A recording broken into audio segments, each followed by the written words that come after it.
السلام علیکم ورحمۃ اللہ وبرکاتہ۔ سلطان محمد الفاتح رحمہ اللہ خلافت عثمانیہ کے 7ویں سلطان تھے۔ آپ کی پیدائش سال 1432 سی ای کے اندر ہوئی اور 1481 سی ای کے اندر آپ کا انتقال ہوا 49 ایئرس کی عمر میں۔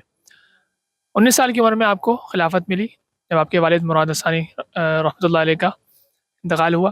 اور اس کے صرف 2 سال بعد ہی صرف اور صرف 21 سال کی عمر میں آپ نے قسطنطنیہ یعنی کانسٹینٹی نوپل کا شہر فتح کر لیا۔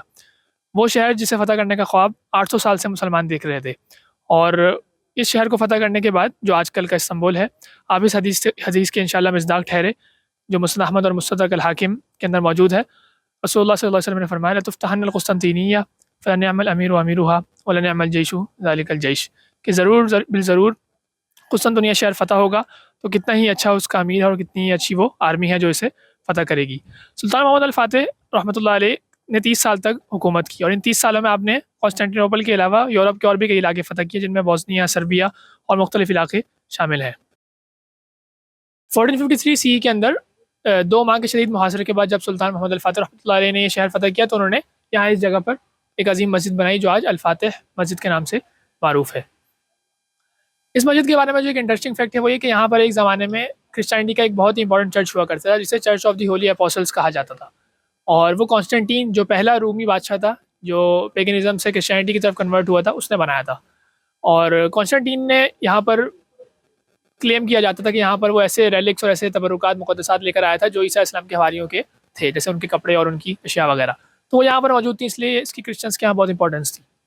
اور 700 سال تک رومن ایمپررز یہیں پر دفن ہوتے رہے، حتیٰ کہ جب یہاں جگہ ختم ہو گئی تو وہ دوسری جگہ پر گئے، اور جو ایمپررز یہاں پر کافی لمبی لسٹ ہے جن ایمپررز کی جو یہاں مدفون ہے، ان میں سے سب سے پہلے کانسٹینٹین خود، جس کا کرسچینٹی کے اندر ایک بہت اہم رول ہے اور جس کے نام پہ شہر کا نام پہلے کانسٹینٹی نوپل تھا۔ دوسرا جو ہے وہ جسٹینین، جس کے بارے میں نے آپ کو حیا صوفیہ والی ویڈیو میں بتایا تھا کہ اس نے حیا صوفیہ تعمیر کیا تھا، تو آپ اندازہ لگا سکتے ہیں کہ وہ اتنا عظیم چرچ اس کے باوجود بھی وہ یہاں پر دفن ہوا۔ اور سب سے عظیم شخصیت جس کے بارے میں ہم سب جانتے ہیں وہ ہے ہیراکلیس کی، یعنی ہرقل، وہ رومی بادشاہ جس کو رسول اللہ صلی اللہ علیہ وسلم نے خط لکھا تھا اور اسلام کی دعوت دی تھی۔ اس طرح سے اس کی ایک انٹرسٹنگ سی ہسٹری ہے اس جگہ کی۔ Church of the Holi apostles کے نام سے یہ جگہ موجود تھی، اور بعد میں جب کروسیڈ وارز ہوئی ہیں، صلیبی جنگیں، تو جو کروسیڈرز آئے تھے انہوں نے اس جگہ کو تباہ و برباد کر دیا تھا، یہاں کا خزانہ لوٹ لیا تھا، کیونکہ یہاں پر کافی تعداد میں لوگ ڈونیشنز دیا کرتے تھے تو سونے چاندی اور کافی خزانے موجود تھے۔ جب سلطان محمد الفاتح رحمۃ اللہ علیہ نے اس شہر کو فتح کیا تو یہ جگہ بالکل ویران تھی، تو یہاں پر انہوں نے ایک مسجد تعمیر کر دی، اور اسی کے برابر میں ان کی اپنی بھی آج قبر موجود ہے۔ اللہ تعالیٰ سلطان محمد الفاتح رحمۃ اللہ علیہ کو جنت الفردوس میں اعلیٰ مقام عطا فرمائے۔ اللہ تعالیٰ ہم سب کو ایمان کی حالت میں اس دنیا سے لے کر جائیں۔ وآخر دعوانا الحمدللہ رب العالمین، جزاکم اللہ خیرا، السلام علیکم ورحمۃ اللہ وبرکاتہ۔